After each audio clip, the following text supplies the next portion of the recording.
Hello students, in this lecture we discuss the basic operations on the signals. In the previous lecture we discussed the power signals and energy signals and examples of the power signals and energy signals. Also we have also discussed in the previous lecture some examples of the find out the periodic and aperiodic signals.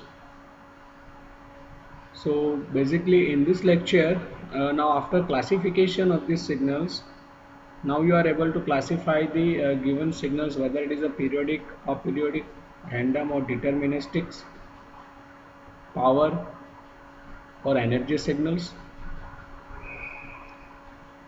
even and odd signals. Now you can perform the certain operations on these signals. Before start the basic operation on the signals, I will give this example of the signals. Some of the signals neither power nor energy signals. So I will give the example before starting the basic operations on these signals.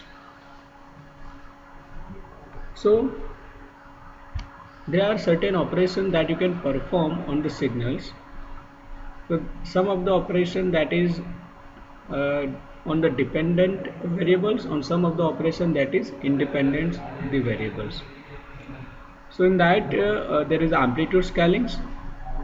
So you can scale the amplitude of these signals.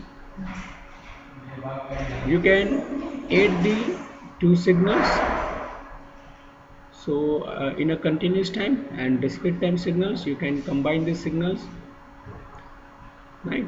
You can multiply the two signals. So basically in a modulation we require